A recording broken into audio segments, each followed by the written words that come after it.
the bad, and the silly.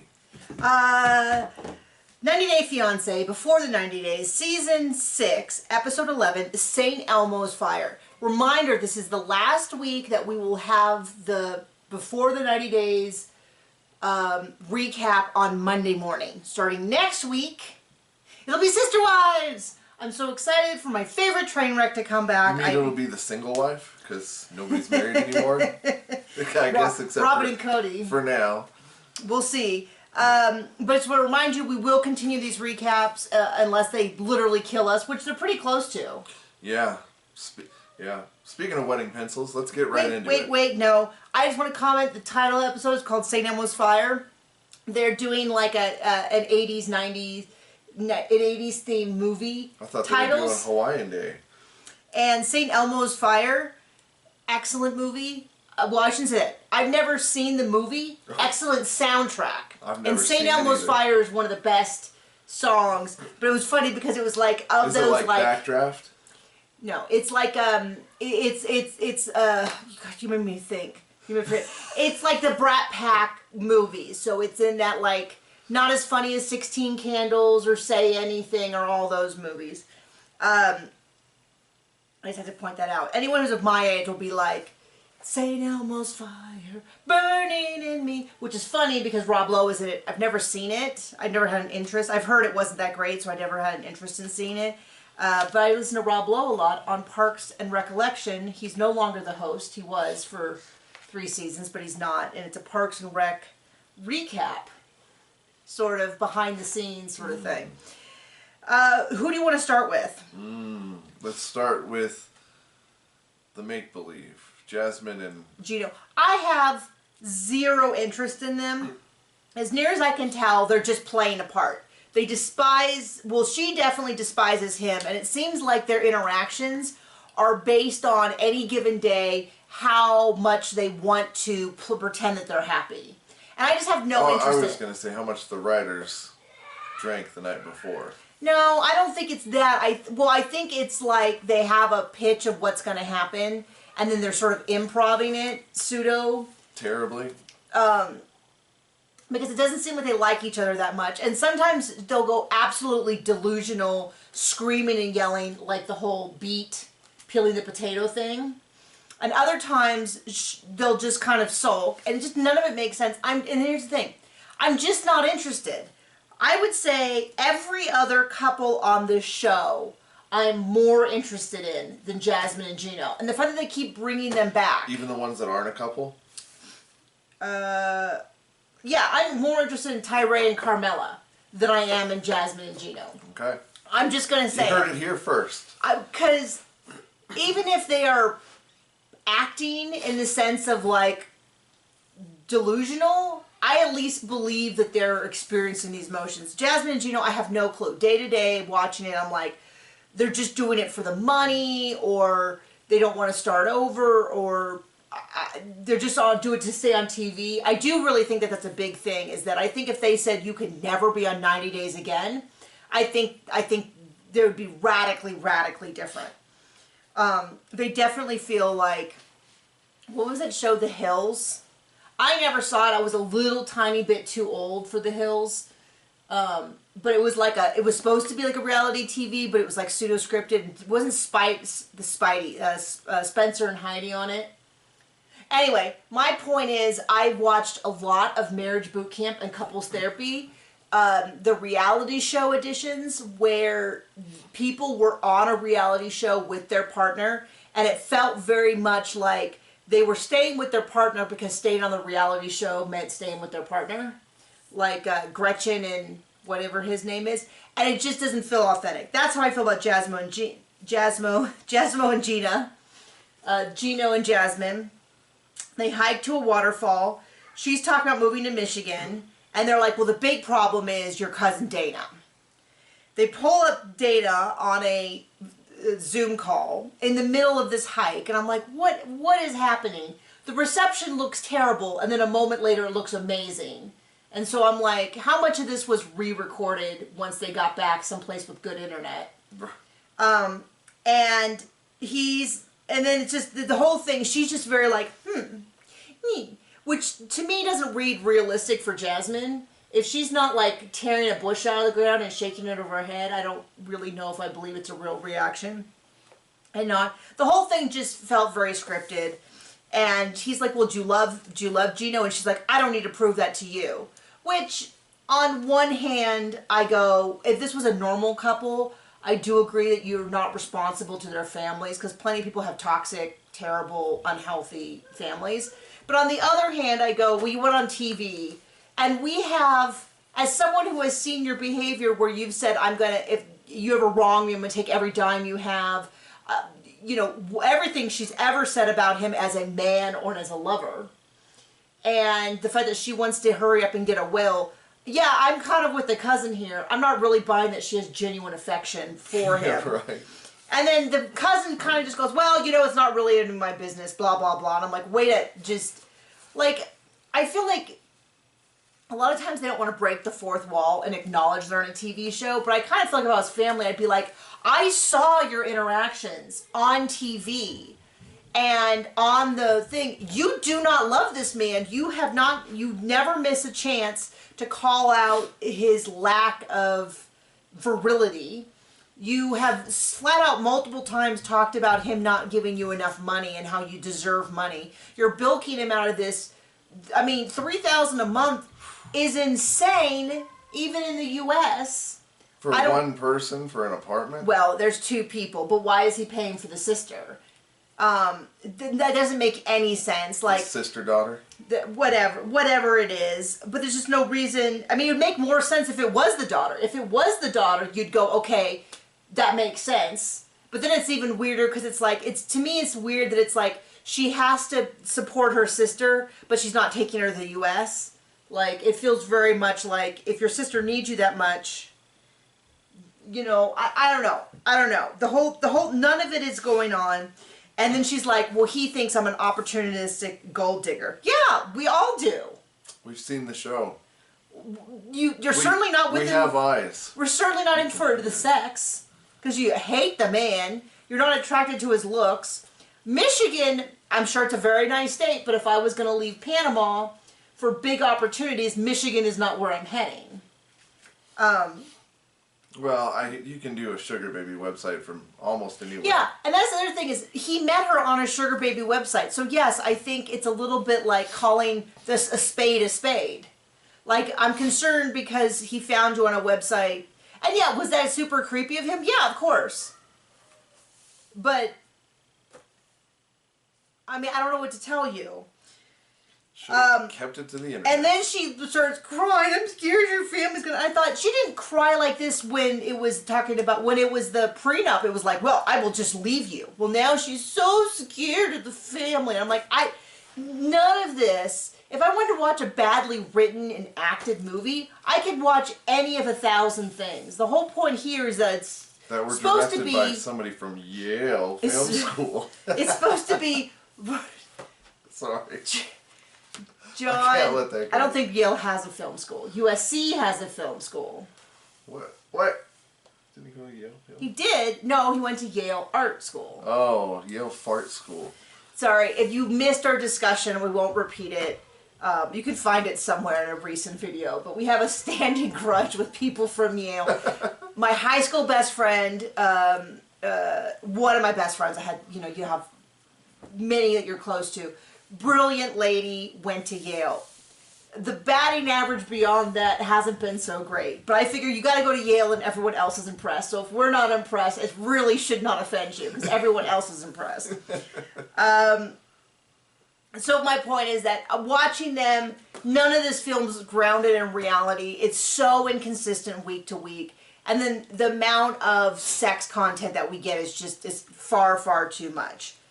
Should we jump over to other people who talk about sex? Well, there's several couples who only talk about sex. But we'll go to Razvan and Amanda. So she opens this episode by saying, we stayed up all night having sex. He showed me that he really cares about me, which I haven't seen a lack of since they arrived. And she shows us how Razvan's friend, who called her toxic, how she's totally toxic. How she's not at all... And terrible. The friend wasn't even slightly wrong. Yeah, not even a little. So she's like, well, and this whole thing is manipulative. I don't think it's, to be clear, I think it's real. I just think that she is using sex and all this stuff to sort of, she felt that she had been so mean to him, she was literally pushing him away, so she reels him back in a little bit so she can be mean again. Is what it feels like to me. And that's exactly what happened. So he takes her to Dracula's castle. Which I think is cool, and she's like, that is not a fun date. And it's like, okay, then... Yeah, you know who else is not a fun date? Amanda. Because I think it's a fun date. I would absolutely go to Dracula's castle with you, John. Yeah, right. Someplace with learning involved? Sign me up. Like, I am all about that. Like, you know, it really sounds like she's a 17-year-old mean girl. Because it's just, she's always like, ew, that's gross. Why aren't you doing more to make me happy? Ew, you have needs too? I don't like that. You did that too well. It's okay, John. It's all acting. This is why I want to be a famous actor one day. Although I think my time is ticking down on that, especially with where we live. Not a big acting community. So she said, I love him and I want him to be a better partner. But then she'll turn around and be like, I don't know if I actually want you to visit me in the U.S. And it's like... I'm not going to tell my children about you. I don't think this is right for us. I thought when they introduced us at the beginning of the season, didn't they say that he talked to the kids on FaceTime? Yeah, but... Apparently they don't know that she's... Yeah. And didn't they ask when she came out here where she would be sleeping? Yeah. I mean... But it's a convenient excuse to say, well, I don't feel like my children are ready yet. And I'm going to treat you like... really bad. I get why he is feeling very conflicted because right off the bat, the first episode, she's like, I love him. I want him to move in and be my... We're like, whoa, this is too fast. Well, now she's like, whoa, this is too fast. And he's like, I'm confused. I thought we discussed this. And she's like, how dare you? Bro, dump her and move on. And so I'm like, I'm with him, which is, I agree that it's too fast, but you explicitly... Like, if she now said, you know, now that I'm here, I'm just realizing... I'm understanding better how deeply I am still in grief, and I think I need more time. Totally fair, totally fair. But she's definitely, and I don't use the word lightly, gaslighting him in the sense of saying, like, I never said that. I never implied that I was ready for you to come to the U.S. And I'm like, I've heard you say that. I've heard you say that. And as soon as he was, and I thought, and this is never, ever, ever, ever, ever trust TLC editing. Like, I know people, and I do it too, make content based on TLC editing. It is always the most deceptive thing in the room. Because right off the bat, I thought, oh, this dude is a total F-boy, for lack of a better word. And he's just going to have her come out, he's going to have crazy monkey sex, and then he's going to blow her off, and he has no intention of being serious. And instead, he's kind of like, I'm ready to move in and settle down. Now... So they go to this castle, and he's like, oh, let's race, let's have fun. And she's like, eh. She does not really seem that into it. But then there's a joke about interrogating her, which is like, he's like, oh, look, there's this is called the interrogation chair. Maybe you should sit in it, and we could have this conversation, you know, answer some questions. And she's like, what questions? And he's like, well, like, you said that you aren't going to tell your kids. And she's like, how dare you? And it's very much like, I can see why he's confused. And then the next morning, so he's really excited because he got approved for the tourist visa. And then they have some big conflict off camera, which I do not agree with. It needs to be all on camera. And where she basically said, my husband was a saint who did anything for me, and you're not cutting it. And he's like, practically in tears, and he's like, it was really hurtful. And it's like, yeah, it's really hurtful. I didn't really get to the core of the issue because they didn't film it, because in her interpretation she's like, he wants to be an actor and so he doesn't want to do anything to support the family. And I kind of feel a little bit like, yeah, we all saw that when we heard that he was a model actor, a TikToker. It wasn't a big surprise to us that he, like, it's not a big surprise that he would want to be an actor. And then she's like, well, my husband worked at a restaurant and worked his way to manager. And it's kind of like, well, I mean... Guess what? He still did. I mean, it's just one of those things where you just go, it's like getting a cat and then being like, I can't believe you're a cat. And it's like, yeah. I mean, no one's really that surprised. Again, she's so dumb that she pretends not to. Well, or maybe she doesn't know how the visas work, because when he does come over there, he can't work for a certain amount of time. Yeah, if he comes over for, yeah, I mean. Hello. So, just, a lot of this just really feels like she ignored all these things, and now that it's convenient to keep him off his feet, now they're all problems. And it's like, well, we all saw these were problems. Like, what did you think he was going to do? Come there and, you know, investment banker? Have his lifelong dream of being a janitor? I mean, is that what you thought? I mean, and it's also a lot of like that and a double speak of when she says, I didn't know you wanted to come to the U.S. And he's like, I've always told you I wanted to come to the U.S. Like, there's just a lot of, I'm not saying that he's some great catch and how dare she let him go. I'm just saying, she's a terrible person. I knew all this. Her and Robin should get together. Why is she acting like this is all such a shock when he's been completely transparent with you in front of us? Like, join us next season when there's a crossover, 90 Day Fiance, the polygamous way. So we're gonna keep going on to. We'll do Cleo and Christian because we're gonna talk about people who had sex and now it seems to be causing more trouble. So Cleo and Christian. So Cleo comes back with her friend for support and sits down for this discussion with Christian, where to my ears seemed very composed, very clear and understanding on her part, and Christian's very much like, whoa, don't be mean to me, how dare you, don't put words in my mouth, how dare you say I'm a manipulator, I just said one thing and then did another, and I don't know what your problem is, I didn't lie, I just didn't want to tell people the truth, why are you being so weird, I feel ganged up on. Like, it was very much... That was very succinct. Right, that was a fair description. Now, to me... He seems like a really terrible person. And then he tells the friend, you know, I feel like I'm being ganged up on, can you leave? And the friend leaves, and then somehow he gets manipulates Cleo to apologizing, and then takes no responsibility for any of his stuff. And then the friend basically says, which is, I think, what a lot of people have been saying, and what I kind of feel, which is, he's not comfortable being in a relationship with a trans woman, and so he sort of is trying to play this both ways, like wants to be with her but doesn't actually want to be with her, or actually wants to be with her but doesn't want to admit he wants to be with her, but there's some like big, I don't know which core thing it is, because they had sex, so obviously at some level he wants to be with her. I think the words you're looking for is just a genuinely bad person. Yeah, I mean, I kind of feel like, even if you take the trans out of it, so I used to be really into archery. Well, I still am really into archery, but I used to travel 6-7 times a year. And now there are more horses involved. Yeah. No, but I used to travel to these tournaments that were like 3 to 4 to 5 days. And in my 20s, I traveled with a bunch of other people in their 20s. And so, obviously, there was a lot of dating drama in that time. And because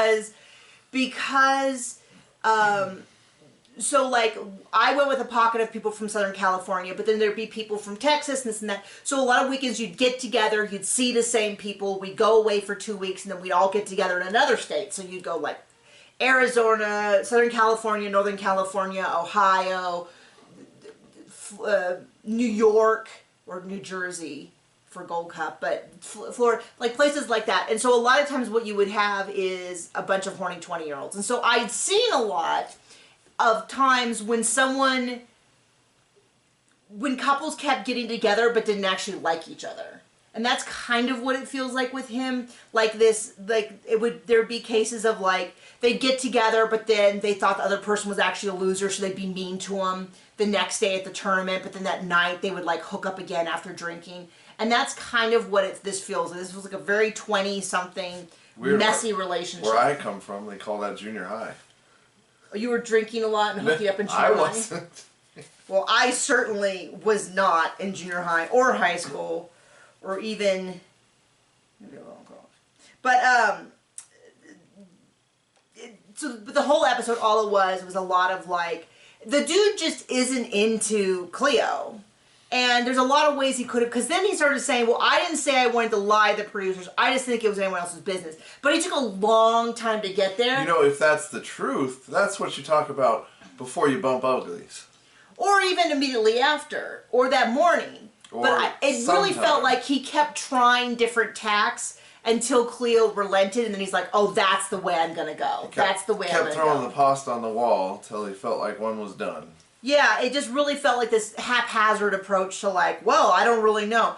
Gonna still tell you, a billion times more interesting than whatever Gino and Jasmine were doing, because even though Christian, I think, is a snake, he doesn't have to be attracted to her. He doesn't have to sleep with her. He doesn't have to decide that this is the relationship he wants to be in. But I do feel like he is trying to manipulate her to not take responsibility for his I want to say screw-ups, but like, for his being in honesty, his insincerity. Bad person? Yeah, I mean, he's just sort of like, whatever reason he didn't want to tell the producers, and then rather than being like, I'm just not ready to tell the world that I had sex with a trans woman, which I'm just saying is one of the possibilities of how he was feeling, he somehow makes it into, oh, well, she jumped the gun and made all these assumptions and called him names, and you probably shouldn't have called him names, but somehow she ended up apologizing for calling him a name, I don't know. but he didn't apologize. If the label fits. Or explain anything as to what was happening. Yeah. So, still rather watch them, though, than... I'm sorry, if you're a big Gino and Jasmine fan, different folks for different strokes. I like Black Licorice. If they're a Gino and Jasmine fan, they're not a fan of us. I mean, maybe they could be. I mean, hit us below if you're a Gino. Some people like watching train wrecks and feel like... No, that's fine, but they're not a fan of the people. Fan of their content? Well, I'm telling you, content is different than the horrible trash monsters we see on TV. I mean, there's a big difference between being a fan of watching them and actually thinking they're good people. There you go. That's what I'm saying. But I'm saying some people, you know, really, the stuff that Gino has done, Jasmine could step on his face and steal his wallet and they'd still be happy. Who do you want to go with next? Okay, we'll just get this one out of the way because they're not a couple. The Pretendos. So Tyray meets Carmella. I don't know if they even introduced her by her real name. They just referred... They definitely, I don't think... I think it just said, here's Carmella, or whatever. So this is the woman whose images he has been seeing. So he fully acknowledges this is not the person he's been talking to. He's still holding out... With his mouth, he acknowledges that. Okay, let me get into how this goes. So he flies out of Denver to meet her. She shows up. She is unbelievably nervous, and there was this weird energy, at least the first half of it. She gets glasses. She puts on glasses to see her. They take glasses off. For some reason, they're sitting at the bar. I was like, why did they get a booth? Like, I don't know. It was very, to me, it was, there's a lot of things that were really weird about this that has nothing to do with the catfishing. She seems weirdly disconnected and discontent for someone who agreed to be on the show.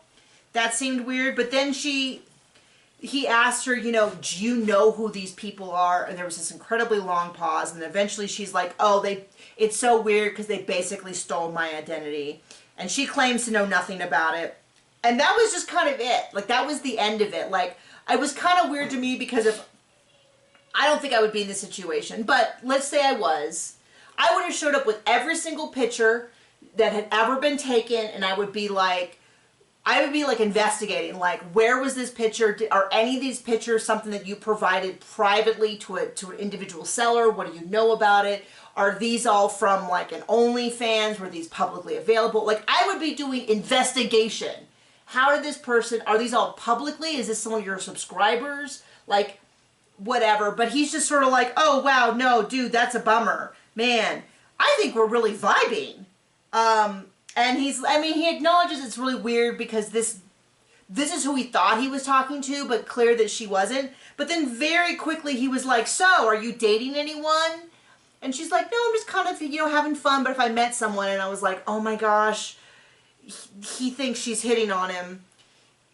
And maybe she is on TV, I don't know, but he's like, do you want to keep in touch? And then he's like, wow, I'm really glad I came to Denver. I'd love to come back and you know, and she's like, oh yeah, it's really beautiful. He's like, oh great. You know, he's like, man, I think I got the closure I needed. And I'm like, no, what you think is that you and this gal are going to hook up. Like, that's what he thinks. is that he's in his already head like, wow, wouldn't that be crazy if I get catfished and then I fall in love with the catfish? Like, the person I thought was being catfished, however you say that. The person whose images were used to catfish him, if they actually fell in love. Like, he's already writing this out in his mind. And so he says he really feels like he might have gotten the closure he needs. Okay, I'll say this. Do you have anything to say about this? I hope that's true, that he gets the closure he needs. I highly, highly suspect that's not the case, combined with the fact that they have the next 5 weeks of descriptions out for up through episode 16 of this show. So I know 16 episodes. At least, John. Oh. It might. I mean, I assume as a tell-all, it might be 20. And no one wants to watch us. Well, I mean, obviously, if you're watching this, we acknowledge that you watch this. So you're our favorite. We love you so much. You're our minority of minorities. So you are going to come back and watch Sister Wives with us, and we're going to have such a good time. Oh, it's going to be so much fun. Anything else to say about them? Thank goodness we don't see them again for the rest of the season. Hopefully. Okay. So, Statler and Dempsey, it's Valentine's Day. Statler has made delusions in her head of reality that is not real. This whole thing about how, like, well, I want to move in, it finally comes to a head, and she tells Dempsey. What happens is there's a Valentine's Day. I don't know. It was weird because I thought it was, like, morning, and then it was evening, and I was like, did the thing take all day, or did they start it later in the day? I don't know. Well, after the other one comes home from work. Oh, that's what it was. Okay. So they have this thing, they have s'mores, they gives her some jewelry. It was weird because Statler gave Dempsey a lot of stuff. Yeah. But I didn't see Dempsey do anything for Statler, so it definitely had this dynamic, this uneven dynamic. Yeah. But then... as opposed to the rest of the season. Right. And then Statler says, I love you, and Dempsey says, I love you too. And I am not kidding. It went like this. I love you. I love you too. Wow, that's so awesome that you love me as well. So my lease is up. And since you said you love me, I think I should just move in. Keep talking, Don Juan. And then Dempsey's a little bit like, oh, well, I mean... And the whole time, she's like, I hope this doesn't lead to a proposal, because we're not ready for that yet. Like, the whole time she's getting the gifts and stuff, she's saying this to the camera. Yeah, and so she goes, well, what about, like, you just move to England and we get to know each other more? And then, like, maybe in 6 or 7 months we move in. And Statler's like, why waste all that time? I need a place to live. You have a hovel that I have only complained about the whole time. I will have no job. I will be fully dependent on you. But this sounds like a great plan for me. And then Dempsey's a little bit like, you know, I've had problems in the past with rushing things, and I think it's really unhealthy. And Statler's like, nah, I'm all in. And Dempsey's a little bit like, don't you have problems with rushing in? And she's like, nah, that's okay. It's not a problem. And then I might have sabotaged this. Oh, that's what Statler said. Yeah, but then Dempsey's like, so when's the last time you talked to your ex? And she's like, last month. Yeah, she invited to pick me up at the airport and spend the night at a hotel with me. I mean, this is not... She's like, see, we're not ready. like, I mean, it's kind of crazy. It's kind of crazy how... And in other news, the sun is hot, the sky is blue, and grass is usually green. But I'm glad they finally got it out. It was driving me nuts to have Statler keep saying, I don't know if I could live here, and me screaming at the TV, no one invited you to! You have not been invited. And still, no one wants you to. Yeah, and she just met you. Statler's very much like, she's got that Chad energy from Match Me Abroad, which is like, which one should I choose to come live with me and marry? And everyone's like, nobody said that you could just marry whichever one you wanted. These were 2 potentials. That's a different show, though. So Statler's definitely like, Dempsey's good enough. I want to move to England. It really feels like she's just picked out a roommate. And she's just like pushing the buttons. Here's the roses. I love you. Now I move in.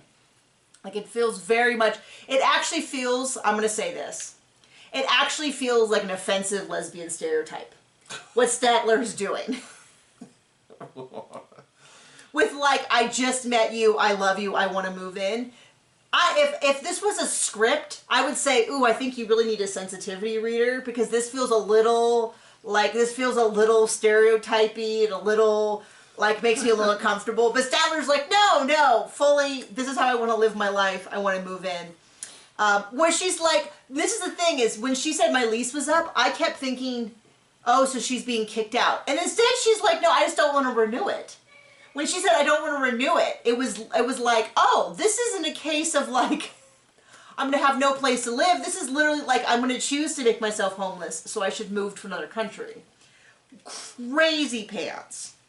Last one was a little uncomfortable to watch is David and Sheila. It's a few days after the last time.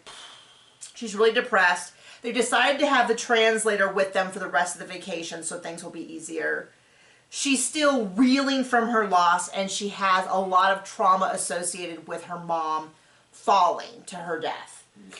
Totally understandable. She wants to get her house fixed. Totally understandable. She's in abject poverty. She's asking David to help. Pretty understandable. I'm gonna take down my enthusiasm. But it gets a little weird. First off, the first like huge mistake was they're like, we're gonna go meet a contractor. Was that first, or was it at the bar where she's like, how much do you make? Oh, that's right. They go to a bar first. Well, first of all, there's all these women. And I didn't think any of them were dressed that unusually. To me, they looked like they were in shorts and a t-shirt. And the camera kept zooming in on them. And I was like, I'm like, what am I supposed to be noticing that they're in clothing that was pretty typical for a hot climate? Like, did you feel that way too? Where they kept zooming in and I'm like, I don't really know what you're supposed to show me. And then she says to him, wow, there's a lot of women around. And he's like, oh, I don't know what you want me to say. And I was like, is this like a Hooters? Like, I don't get it, because everyone looked, I wouldn't give a second glance to any of them. And she's like, well, you're looking at them a lot. And he's like, and I didn't see that, like, if they were supposed to show us him, like, ogling women, I didn't notice it. I didn't see it. It was all very strange. And then she's like, well, I need to know how much he makes. Yeah, pretty much exactly like that, which is like, whoa. So he explains how much he makes, which is, she's literally like, wowza, hubba. And it's, I mean, it was $800 a week, so it's about $3,200 a month, maybe a little more, because it's, you know, every month is not 28 equal days. I'm not criticizing him, but it's also not a number to where I go, wow, this man is rolling in cash. Clearly he can fund a lot of things. My thought was, depending on where he lives, and where he lives, wherever he lives. So like, even if he lives in, I don't remember where he lives, but even rents in LA vary hugely depending on where you are in LA, in Orange County and stuff like that. So depending on where he lives, within wherever he lives, that still seems like that could be pretty tight money. Not thousands of dollars bonus every month. This is not like $15,000 a month or something. But she's like hubba. And I think that was before. I think this was after they met the contractor. I thought it was before, but I don't okay, know. Either way, that's one scene. There's another scene where they go to meet the contractor. They bring the camera crew and David along to meet the contractor. The contractor says, where is he from? They say the U.S. Contractor literally goes, ho, ho, ho, awesome. And then they say, what is the quote? And he's like, oh, this will all cost $100,000. And David's like, well, I need to see the translation. $1,700. That is, I mean, that's a lot of his money. That's not the kind of money. I think it's unreasonable to expect that he could produce that kind of money instantly based on what he does. But it's also just, to me, unbelievable that she would expect he could produce that money when clearly they're being bilked by this guy who's like, oh, there's TV cameras, there's, the guy's American, oh, I definitely can do it for $1,700. Part of me is going, how is that 100% markup? Like, what is the markup on that because you're an American with a TV show following you, right?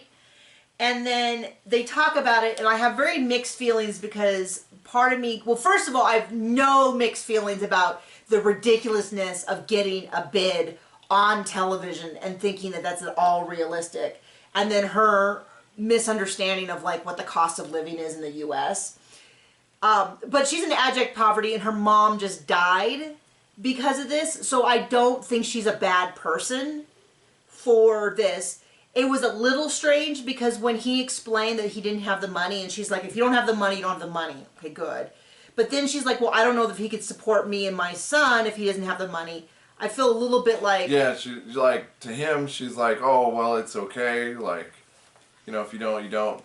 And I don't want you for your money. And then, like, they end it pretty much with her saying, well, my mom just died because she lived in poverty, and I don't want to do that. So I really got to think about my future and my son's future. And But on the other hand, I go, that's very realistic for her. Like, I am saying this without judgment of saying she's a bad person. This is unfortunately a realistic